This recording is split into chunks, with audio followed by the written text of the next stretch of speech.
నా పేరు బొబ్బేపల్లి సురేష్ నాయుడు, సర్వేపల్లి నియోజకవర్గ జనసేన పార్టీ. ఈరోజు ఒక మహత్తరమైనటువంటి గొప్ప రోజు కాబట్టి ఈరోజు సర్వేపల్లి నియోజకవర్గ జనసేన పార్టీ ఆధ్వర్యంలో సెయింట్ జోసెఫ్ స్కూల్ నందు ఏదైతే అందులు పాపం మానసికమైనటువంటి వికలాంగులు వాళ్ళకి ఎటువంటి కల్మషం లేదు, అటువంటి వాళ్ళ మధ్యలో ఈరోజు ఏదైతే అల్లూరి సీతారామరాజు గారు 127వ జయంతి, మన్యం వీరుడు, బ్రిటిష్ వారిని ఆనాడు తరిమి కొట్టడంలో ఆయన పాత్ర అమోఘమైనది. ఆయన యొక్క ఆయుధం విల్లుతోనే వాళ్ళని గడగడలాడించినటువంటి మహనీయ మూర్తి. అటువంటి వాళ్ళని మనం తలుచుకోవడం అంటే చిన్న విషయం కాదు. మరి ఆ మహనీయ మూర్తి యొక్క ఆశయాలలో మేమందరం కూడా నడుచుకుంటామని చెప్పి ఈరోజు మనస్ఫూర్తిగా తెలియజేస్తా ఉన్నాం. అదేవిధంగా ఆంధ్ర టైగర్ బంగవీటి మోహన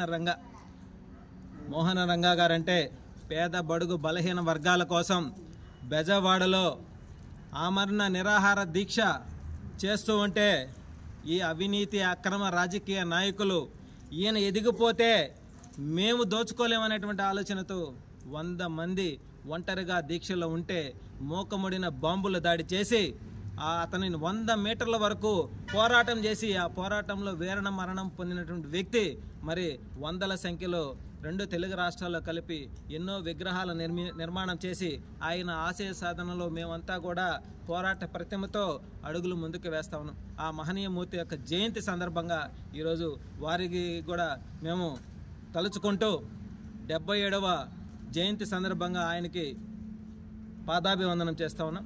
అదేవిధంగా ఏదైతే మహానటి సావిత్రి, ఆ తల్లి దాన ధర్మాలలో ఎముక లేని చేయి లాంటిది.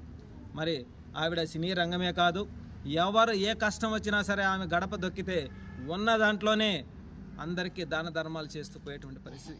ఆ మహాతల్లి ఏదైతే దేశంలో ప్రపంచ యుద్ధంలో ఆనాటి సైనికులు కూడా కనీస వసతులు కల్పించలేని స్థితిలో ఉన్నప్పుడు మరి ఆనాడు ఆయనని కలిసి నిలువు దోపిడీ ఇచ్చినటువంటి మహాతల్లి మహానటి సావిత్రి, ఆవిడ యొక్క వర్ధంతి ఈరోజు.